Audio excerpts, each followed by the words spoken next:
2 கொரிந்தியர் 5வது அதிகாரம் 18ஆம் வசனம் முதல் 20ஆம் வசனம் வரை.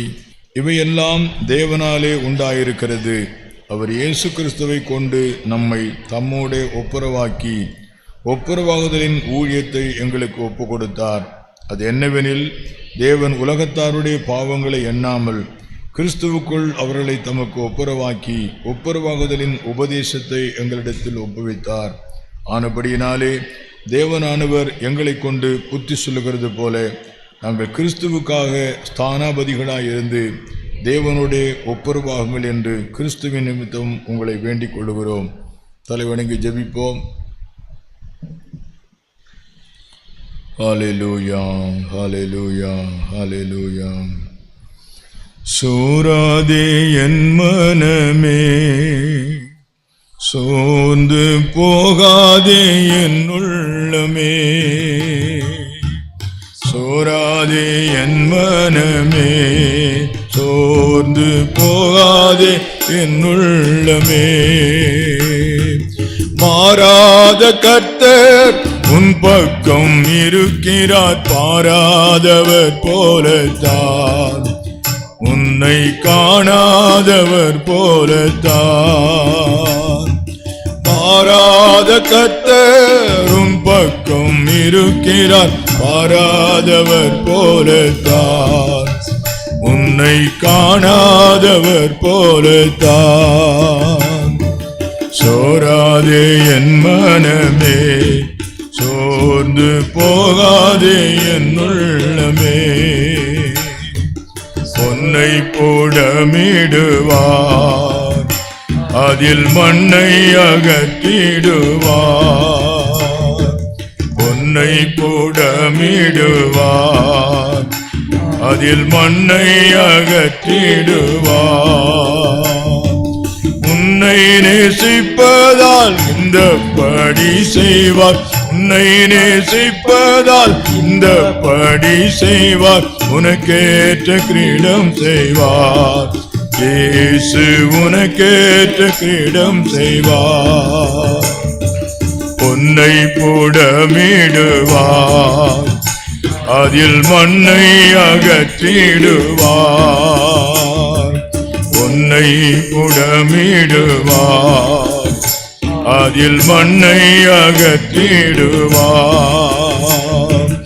உன்னை நேசிப்பதால் இந்த படி செய்வார், உன்னை நேசிப்பதால் இந்த படி செய்வார்.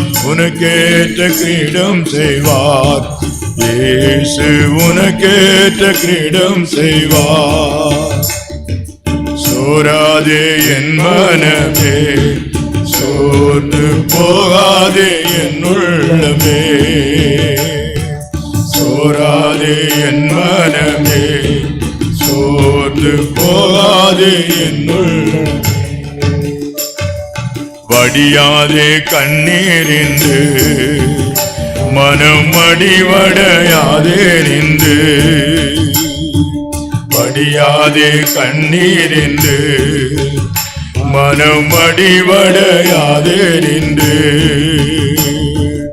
இடிமேகம் அகன்றிடும், இடிவெள்ளி ஜொலித்திடும், நடுப்பகல் கதிர் வீசிடும். இடிமேகம் அகன்றிடும், இடிவெள்ளி ஜொலித்திடும், நடுப்பகல் கதிர் வீசிடும். உனக்கு நடுப்பகல் கமே, உனக்கு நடுப்பகல் கதிர் வீசிடும். உனக்கு நடுப்பகல் கதிர் வீசிடும். இடிமேகம் அகன்றிடும், இடிவெள்ளி ஜொலித்திடும். இடிமேகம் அகன்றிடும், இடிவெள்ளி ஜொலித்திடும், நடுப்பகல் கதிர் வீசிடும். உனக்கு நடுப்பகல் கதிர் வீசிடும். ஒப்புரவாகுங்கள், பி reconciled, reconciled, கன்சிலியர் அப்படின்னா ஒற்றுமை என்ற அர்த்தம், ஐக்கியம். கன்சைல் என்றால், கன்சிலியர் என்றால் ஐக்கியம் என்ற அர்த்தம். ரீகன்சிலியரேஷன், reconcile. இதுக்கு பேர் என்ன? ஏற்கனவே கன்சிலியரா இருந்தீங்களாம், ஏற்கனவே ஐக்கியமா இருந்தீங்களாம், அங்க எங்கேயோ பிளப்பு வந்துடுச்சான். அந்த பிளப்பை சரிப்படுத்தி மறுபடியும் என்ன பண்ணணுமா? ரீகன்சைல் ஆகணுமா. அதுக்கு தான் ரிகன்சிலியேஷன் என்று பெயர். ஏற்கனவே கன்சிலியர் என்ன இருந்தீங்க, ஐக்கியமா இருந்தீங்க, அங்க என்ன வந்துடுச்சு? பிளவு வந்துடுச்சு. அதை மறுபடியும் என்ன பண்றீங்க? ஐக்கியப்படுத்துறீங்க. எனவே தான் அதுக்கு பேர் என்ன ஆங்கிலத்தில்? ரிகன்சிலியேஷன். ரீகன்சிலியேஷன். சரி, அப்படின்னா இப்ப விளங்கி இருக்குன்னு நினைக்கிறேன். ஏற்கனவே ஒரு நபரோடு அல்லது தேவனோடு நான் ஐக்கியமா இருந்தேன், அதுல கொஞ்சம் பிளவு வந்துடுச்சு. அந்த பிளவை நீக்கிட்டு மறுபடியும் நான் என்ன செய்ய போறேன்? ஐக்கியத்தை உண்டாக்க போறேன். இந்த ரிகன்சிலியேஷன் என்ற ஆங்கில சொல்லுக்கு கிரேக்க மொழியில கட்டலேஜ் என்று பெயர். இந்த கட்டலேஜ் என்று சொன்னால் அதற்கு பெரிய விளக்கம் இருக்கிறது, பெரிய விளக்கம் இருக்கிறது. என்ன விளக்கம்? சிம்பிளா உங்களுக்கு சொல்றேன். பகையை நிறுத்தி நட்பை துவங்குங்கள்.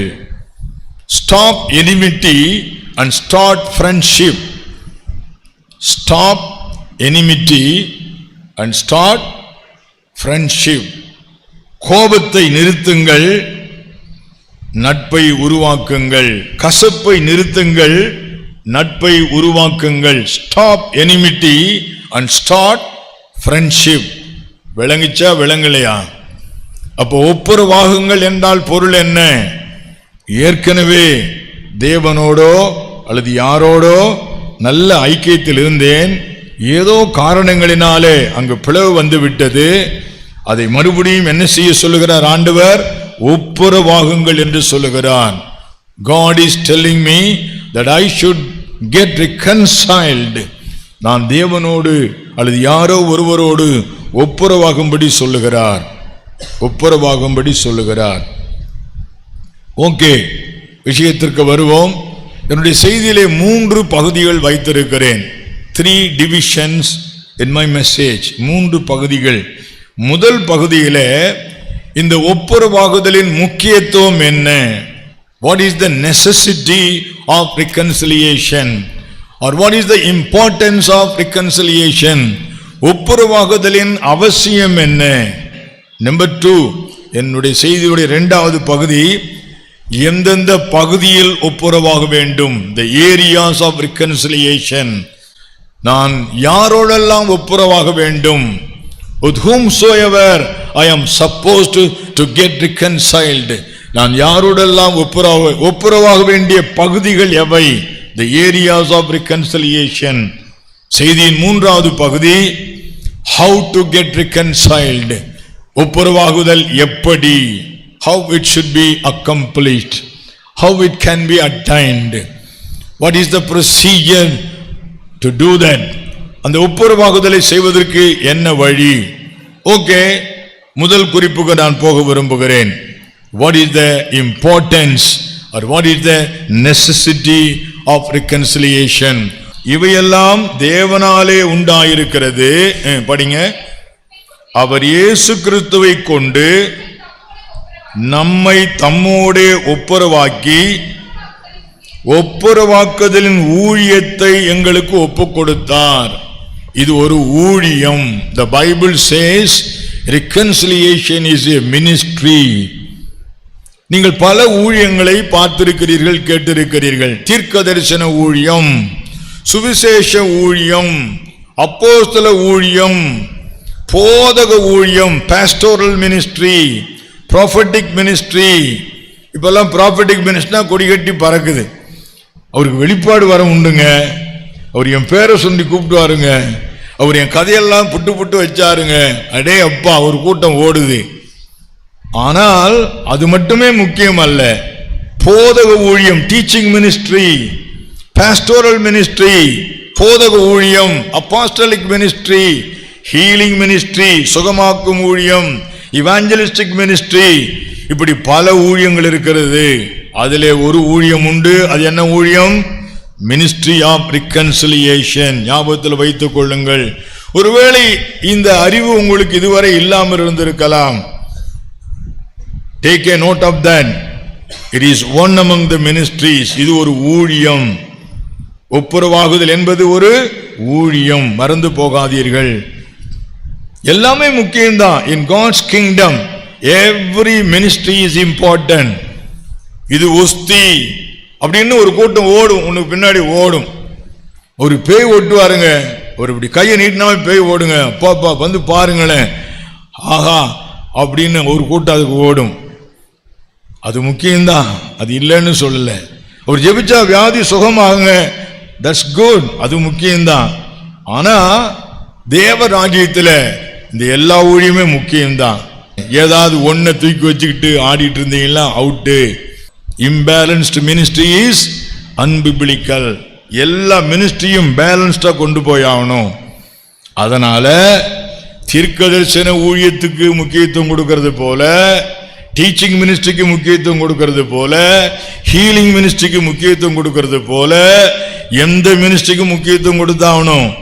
மினிஸ்ட்ரி ஆஃப் ரிகன்சிலியேஷன், ஒப்புரவாகுதலின் ஊழியம். இப்பவே உங்களுக்கு பொறி தட்ட ஆரம்பிச்சிருக்கும். இவர் எங்கேயோ கொண்டு போறாரு, என்ன பண்ண போற, என்னமாய் முடியுமோ தெரியல. சரி, ஓகே, ஆமா, உங்களுக்கு பொறி தட்டும். யார் யாருக்கெல்லாம் தட்டும்? எல்லாருக்கும் தட்டும், எல்லாருக்கும் தட்டும். எல்லாருக்குமே பேசாத ஆட்கள் இருக்கிறீங்க, பார்க்காத ஆட்கள் இருக்கிறீங்க.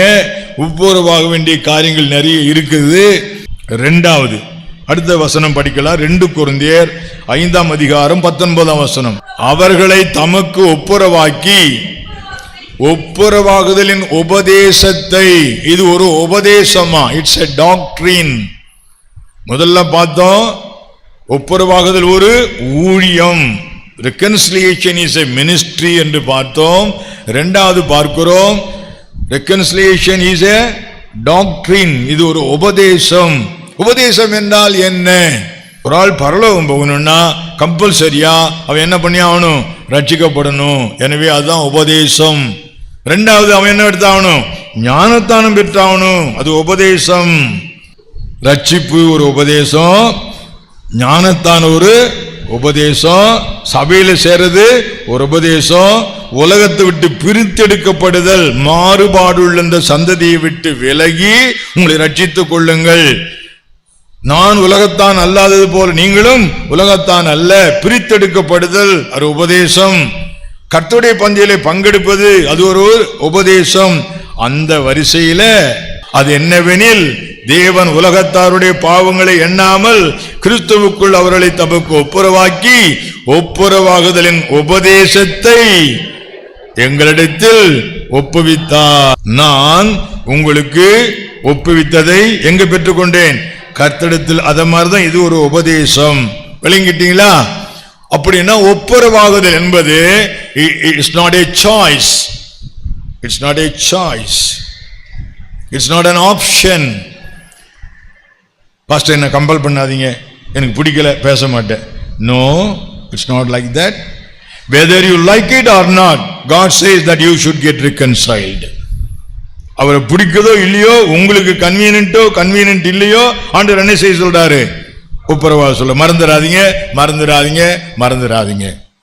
ஒப்புரவாகுதல் என்பது ஒரு உபதேசம், ஒப்புரவாகுதல் என்பது ஒரு ஊழியம். reconciliation is a ministry, reconciliation is a doctrine. இப்போ உங்களுக்கும் யாருக்குமே பிரச்சனை, நீங்க பேசாம கொள்ளாம இருக்கிறீங்க, விசாரிக்காத பார்க்காம இருக்கிறீங்க, அவங்களோட மகிழ்ச்சியா கை கொடுத்து பேசல. இப்போ உங்களை எத்தனை பேர் சபையில் எல்லாரோடையும் மகிழ்ச்சியா பேசுறீங்களான்னு தெரியாது எனக்கு.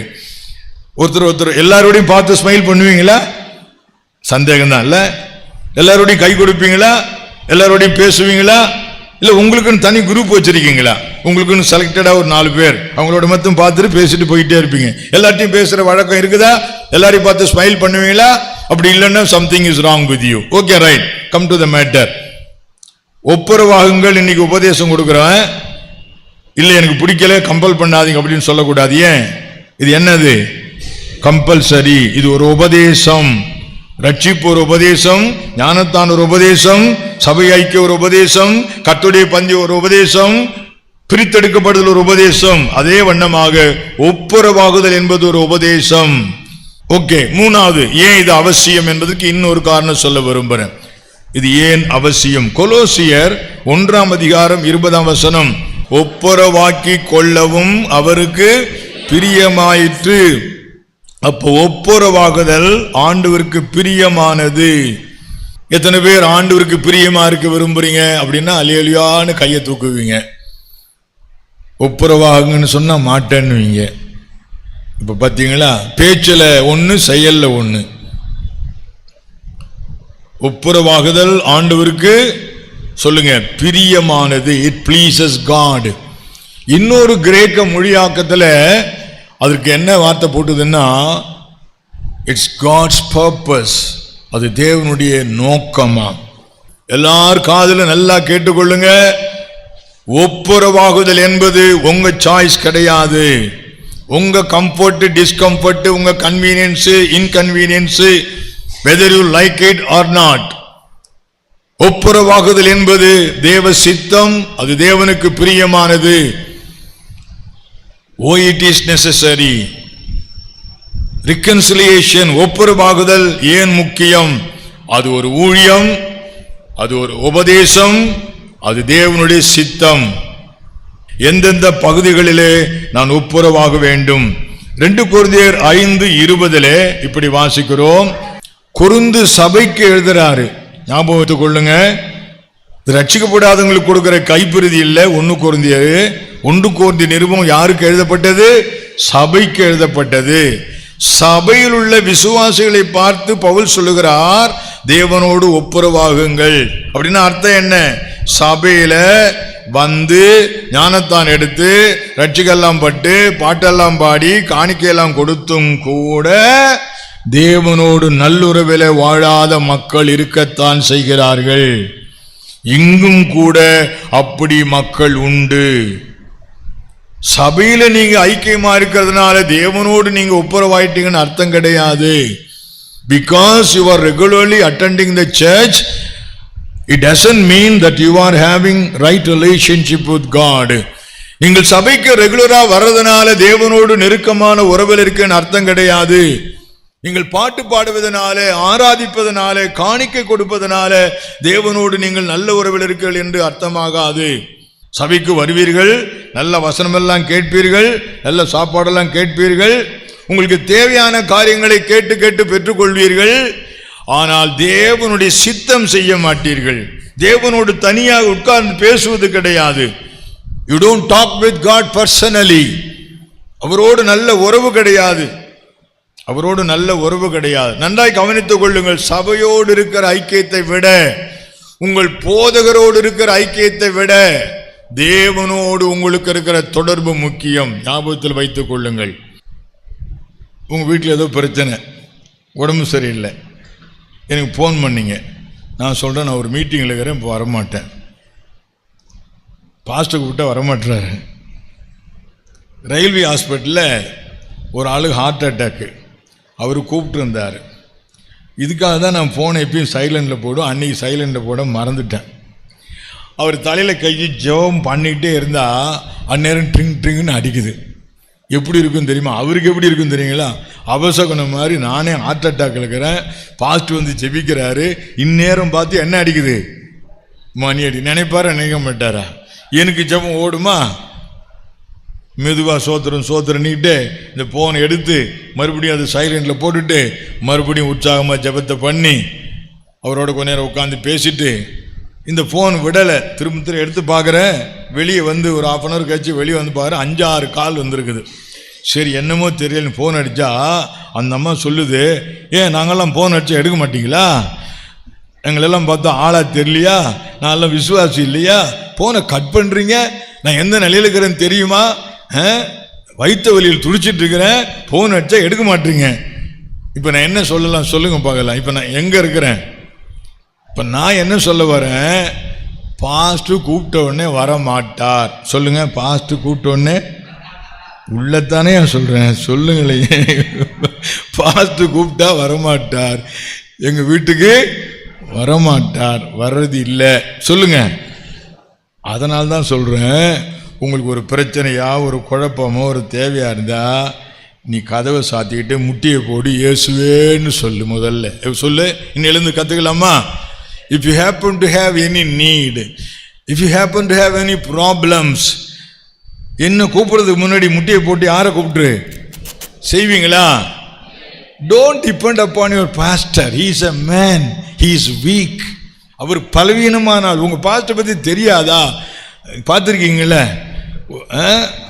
கக்கத்தில் ஒரு பைய வச்சுக்கிட்டு போவார்ல, ஆமாம், ரொம்ப லூஸான பேண்ட்டு போட்டு லூஸாக சட்டை போட்டுட்டு இருப்பார். லூஸ், அது ஒரு லூஸ். நல்லா கவனி, பாஸ்ட் கூப்பிட்டா வரமாட்டார். பாஸ்டே அவருக்கு உடம்பு சரியில்லைங்க, ஏங்க அவரை போய் தொந்தரவு பண்ணிட்டுக்கிறீங்க. இனிமே சொல்கிறேன் கேட்டுக்க. உங்கள் வீட்டில் ஒரு தேவையா, ஒரு பிரச்சனையா, ஒரு குழப்பமா, முதல்ல கதவை சாத்திட்டு முட்டியை போட்டு இயேசுவேன்னு சொல்லு, உடனே வருவார். இயேசு நல்லவர் சொல்லு. இயேசு நல்லவர், கூப்பிட்ட உடனே வருவார். சொல்லுங்க, இயேசு நல்லவர், கூப்பிட்ட உடனே வருவார்.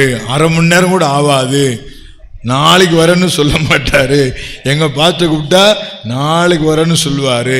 சொல்லுங்க, இயேசு நல்லவர், கூப்பிட்ட உடனே வருவார். இனிமே யாருக்காவது எந்த பிரச்சனை வந்தாலும் உடனே என்ன செய்யணும்? நீங்கள் கதவை சாத்திட்டு முழங்கால் போட்டு குடும்பமா இயேசுவேன்னு சொல்லுங்களேன். இயேசுவேன்னு சொல்லுங்க, உடனே வருவார். ஆபத்து காலத்தில் என்னை நோக்கி கூப்பிடு, நான் உன்னை விடுவிப்பேன், நீ என்னை மகிமைப்படுத்துவாய். அப்போ தேவனுக்கும் உங்களுக்கும் ஒப்புரவாகணும். ஒப்புரவாகணும். Do you have a real relationship? என் கேள்விக்கு உண்மையாக பதில் சொல்லுங்க. Are you connected with God in your heart? உள்ளத்தில் அவரோடு கனெக்ட் பண்ணப்பட்டிருக்கீங்களா? டவர் லைனில் இருக்குதா? லைவா இருக்கா? இந்த செல்போன் டவர் கிடைக்கலனா நீங்கள் படுற பாடு இருக்குது. இங்கே தூக்கிட்டு ஓடுது, அங்கே தூக்கிட்டு ஓடுது, இப்படி வச்சு பேசி அப்படி வச்சு பேசி. சார்ஜ் இல்லைன்னா ஐயோ சார்ஜ் போச்சு, சார்ஜ் போச்சு. டவர் கிடைக்கலன்னா ஐயோ டவர், இந்த போனை மாத்தியா, டவர் வேறு எந்த கனெக்ஷன் டவர் கிடைக்கும்? பரலோக டவர்ல இடைவிடாம தொடர்பில் இருக்கிறியா நீ? That is my question. Are you connected with the heavenly tower incessantly, continuously? பரலோக அந்த கோபுரத்தோட நீ தொடர்பில் இருக்கிறியா? உனக்கு ஆண்டவர் ரீச்சபிளா இருக்கிறாரா, அன்ரீச்சபிளா இருக்கிறாரா? நீ ஆண்டவருக்கு ரீச்சபிளா இருக்கிறியா, அன்ரீச்சபிளா இருக்கிறியா? உனக்கும் தேவனுக்கு இடையே உள்ள தொடர்பு லைவா இருக்குதா? ஓகே, தேவனோடு ஒப்புரவாகுங்கள். ரைட், அடுத்த விஷயத்துக்கு போக விரும்புகிறேன். மத்தேயு சுவிசேஷம் 5ஆம் அதிகாரம் 23ஆம் வசனம் 24ஆம் வசனம். முன்பு உன் சகோதரனோடு ஒப்புரவாகி காணிக்கை போடு வானானல, ஜெபம் பண்ணு வானானல, தோத்திரம் பண்ணு வானானல. பட் ஆனா முதல்ல என்ன பண்ணிடு? உன் அயலானோடு get reconciled with your neighbor. இந்த இடத்துல குடும்ப அங்கத்தினர்கள் இருக்கலாம், மனைவி இருக்கலாம், புருஷன் இருக்கலாம், அப்பா இருக்கலாம், அம்மா இருக்கலாம், தம்பி இருக்கலாம், அக்கா இருக்கலாம், தங்கை இருக்கலாம், அண்ணன் இருக்கலாம். anyone can be there. நீங்கள் ஒப்புரவாக வேண்டும். எங்கெல்லாம் பிளவு இருக்கிறதோ, அண்ணனோ தங்கையோ அக்காளோ மனைவியோ கணவனோ புருஷனோ யாராயிருந்தாலும் ஒப்புரவாக வேண்டியிருந்தால் ஒப்புரவாகுங்கள். ரோமர் நிருபம் 12ஆம் அதிகாரம் 18ஆம் வசனம். யார் மேலும் கசப்பு இல்லப்பா, ஃபாதர் பாடியிருக்கிறாரு. யாரோடும் கசப்பு இல்லப்பா, யார் மேலும் கோபம் இல்லப்பா, நான் எல்லாரோடும் நல்லா பேசுறேன், எல்லாரோடும் நல்லா பழகிறேன். I smile with all, I talk with all, no problem. I shake hands with all, no obstacles. எங்க அம்மாவோட, எங்க அப்பாவோட, என் தம்பியோட, எங்க அண்ணனோட, எங்க அக்காவோட, என் தங்கையோட, என் நண்பர்களோட, சபை விசுவாசிகள் ஒருத்தரோட ஊழியரோட எனக்கு நல்ல உறவு இருக்குன்னு உங்களால் சொல்ல முடியுமா? உங்களை எத்தனை பேர் உங்க அக்காவை ஹெவின்னு நினைக்கிறீங்க, பாரமா நினைக்கிறீங்க? உங்க தங்கிச்சியை பாரமா நினைக்கிறீங்க? உங்க அம்மாவை, உங்க அப்பாவை, உங்க அண்ணனை, உன் தம்பியை உங்க உறவினர்களை, நண்பர்களை, உன் கணவனை, உன் புருஷனை எத்தனை பேர் பாரமா நினைக்கிறீங்க தெரியுமா? ஞாபகத்தில் வைத்துக் கொள்ளுங்கள். கூடுமானால் உங்களால் ஆன மட்டும் எல்லா மனுஷரோடும் சமாதானமாயிருங்கள். இதெல்லாம் ஆப்ஷன்லாம் கிடையாது. இது ஒரு ஊழியம், இது ஒரு உபதேசம், இது ஆண்டவருடைய சித்தம். மறந்து விடாதீர்கள். அப்படியானால் உங்களுக்கு யாரோடெல்லாம் ஒப்புரவாக வேண்டும் ஞாபகத்தில் வைத்துக் கொள்ளுங்கள். நிறைய சொல்ல வேண்டுமான நிறைய இருக்கிறது. 1 கொரிந்தியர் 7:11 வாசியங்கள் பார்க்கலாம். புருஷன் முஞ்சாதிக்குள்ள பிரச்சனை ஆயிடுச்சு, பிரிகிறீங்களா? ரீமேரேஜ் பண்ணாதீங்க. பிரிந்து போனால் அவள் விவாகம் இல்லாதிருக்க கடவுள், அல்லது புருஷனோடு ஒப்புரவாக கடவுள். Get reconciled with your brother, get reconciled with your mother, get reconciled with your brother, get reconciled with your husband, get reconciled with your wife. உன் மனைவியோடு, உன் கணவனோடு, உங்க அப்பாவோடு, உங்க அம்மாவோடு, உன் தம்பியோடு, உங்க அக்காவோடு, உங்க அண்ணனோடு, சபையில் உள்ள விசுவாசியோடு, ஊழியரோடு, யாரிடத்தில் மனக்கசப்பு இருந்தாலும் மாற்றப்பட வேண்டும். It's not an option, it's not left to your choice. Whether you like it or not, you have to do that. நன்றாய் கவனித்துக் கொள்ளுங்கள். விருப்பம் இருக்குதோ இல்லையோ, பிடிச்சிருக்குதோ இல்லையோ, உங்களுக்கு கம்ஃபர்டபுளா இருக்கோ இல்லையோ, கன்வீனியன்டா இருக்கோ இல்லையோ, ஒப்புரவாக வேண்டுவது தேவ சித்தம். ஒப்புரவாகுங்கள். ஓகே, 3வது குறிப்புக்கு நான் போக விரும்புகிறேன். எப்படி ஒப்புரவாகுதல்? தேவன் எப்படி ஒப்புரவாக்கினார் நம்மை அவரோடு? How God reconciled us with him. தேவன் நம்மை அவரோடு எப்படி ஒப்புரவாக்கினார்? எபேசியர் நிருபம் 2ஆம் அதிகாரம் 16ஆம் வசனம். எனிமிட்டி இருக்குது உங்களுக்கும் உங்க அக்காவுக்கும், உங்களுக்கும் உங்க தம்பிக்கும், உங்களுக்கும் உங்க அம்மாவுக்கும், உங்களுக்கும் உங்க ஹஸ்பண்டுக்கும் என்ன இருக்குது? பகைமை இருக்குது. இது எப்படி கொள்ளணுமா? சண்டை போட்டு அல்ல, பஞ்சாயத்து வச்சு அல்ல. எதனால தானா? சிலுவையினால். அது என்ன சிலுவை? நீங்க தான் சுமக்கணும். கிறிஸ்துவுடனே கூட சிலுவையில் அறையப்பட்டேன். எத்தனை பேர் அறையப்பட்டுட்டீங்க? நான் சிலுவையில் அறையப்பட்ட நிலைமைக்கு வந்துட்டேன்னா ஒப்புரவாகுதல் கஷ்டமே கிடையாது. ரொம்ப டெட் ஈஸி. நான் சிலுவையில் அறையப்படலைன்னா தான் ஒப்புரவாகுதல் கஷ்டம். அது எப்படி போறது? அதெல்லாம் நடக்காது, அதெல்லாம் முடியாது பாஸ்டர், முடியாது. நீங்க போங்க, அதை விட்டுங்க, அந்த பேச்சை விடுங்கன்றால அந்த பேச்சை பேச முடியாதுன்னா முடியாது. நீங்கன்னு எனக்கு சொல்றது. சரிப்பா, உன் இஷ்டம். பரலோகம் வரணும்னு ஆசைப்பட்டுன்னா ஒப்புரவாகு. அவ்வளோ பெரிய மேட்ரா இது? ஆமா, அவ்வளோ பெரிய மேட்ரு தான். ஒப்புரவாகலைன்னா பரலோகம் போறதே ஆபத்து தான். ஞாபகம் வச்சுங்க. ரைட், அடுத்த விஷயத்துக்கு போகலாம். கொலோசியர் 1:20 தியாகம் பண்ணாரு, தான் ரத்தத்தையே கொடுத்தார். இதுக்கு மேல என்ன கொடுக்கறது? எல்லா ரத்தத்தையும் கொடுத்துட்டார்.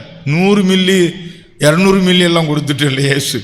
1 லிட்டர் 2 லிட்டர் எல்லாம் கொடுக்கல, எல்லா ரத்தத்தையும் கொடுத்து தண்ணியே வந்துடுச்சு. குத்தனை ஒருத்தன் போய் பூரா ரத்தம் வெளியே வந்து பிறகு என்ன வந்துருச்சு? தண்ணியே வந்துருச்சு. உடம்புல எல்லா ரத்தத்தையும் கொடுத்தார். ரத்தம் சிந்தி ஒப்புரவாக்கினார்.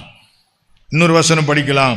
ரோமர் 5ஆம் அதிகாரம் 10ஆம் வசனம். தன்னை சாக கொடுத்து ஒப்புரவாக்கினாரா? விளங்குதா உங்களுக்கு? விளங்குதா? தேவன் நம்மை அவரோடு ஒப்புரவாக்கினார். எப்படி ஒப்புரவாக்கினார்? அவருடைய குமாரனின் மரணத்தினால் ஒப்புரவாக்கினார். through death we are reconciled. அப்படின்னா அர்த்தம் என்ன? உயிரை கொடுத்து கூட ஒப்புரவாக்கலாம். எந்த தியாகமும் பண்ணலாம் ஒப்புரவாவதற்கு. எதையும் இழக்கலாம். பணம் போனாலும் பரவாயில்ல, என் சௌகரியங்கள் போனாலும் பரவாயில்ல, என் கம்ஃபர்ட்ஸ் போனாலும் பரவாயில்ல, எது போனாலும் பரவாயில்ல, அட் எனி காஸ்ட், எந்த கிரையும் கொடுத்தாவது என்ன செய்வேன்? ஒப்புரவாவேன். தீர்மானம் பண்ணிக்கொள்ளுங்கள்.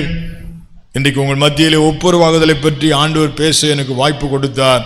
கர்த்தருக்கு நன்றி சொல்லுகிறேன். ரோமர் 5:10 மறுபடியும் வாசிங்கள். நாம் தேவனுக்கு சத்துருக்களாய் இருக்கையில், தேவனுக்கு சத்துருவா இருந்தப்ப அவர் நம்மளை ஒப்புரவாக்கினாராம். நல்லா கவனிங்க. இப்ப நீங்களும் நானும் ரட்சிக்கப்பட்டு உள்ள வந்துட்டோம். வெளி உலகத்துல ரட்சிக்கப்படாத ஒரு கூட்டம் மக்கள் இருக்கிறாங்க. அவங்கள போய் தேவனோடு ஒப்புரவாக வைக்க வேண்டும். அது 3வது பகுதி. ஒப்புரவாகுதல் 3 பகுதிகள் உண்டு. என்னென்ன? முதல் பகுதி தேவனோடு ஒப்புரவாகுதல். இரண்டாவது பகுதி, விசுவாசிகள் தங்கள் குடும்பத்தில் ஒருவரோடு ஒருவர் ஒப்புரவாகுதல். மூன்றாவது ஒப்புரவாகுதல் என்ன? நீங்க போய் வெளியில ரட்சிக்கப்படாத மனிதர்களை தேவனோடு கனெக்ட் பண்ண வைக்கணும். Go out, try to bring people to God, reconcile them with God. வெளியில தேவனோடு ஒப்புரவாகாத பல கோடி மக்கள் வாழ்றாங்க. அவங்களெல்லாம் கொண்டு வந்து தேவனோடு என்ன பண்ண வைக்கணும்? ஒப்புரவாக வைக்கணும். முதல்ல தேவனோடு ஒப்புரவாகணும், என் சக மனிதனோடு ஒப்புரவாகணும். இது ரெண்டுக்கும் பிறகு வெளியில போய் ரட்சிக்கப்படாத மக்களை யாரோடு ஒப்புரவாக வைக்கணும்? தேவனோடு ஒப்புரவாக வைக்கணும். எப்படி செய்யணும்? எந்த கரையும் செலுத்தியாவது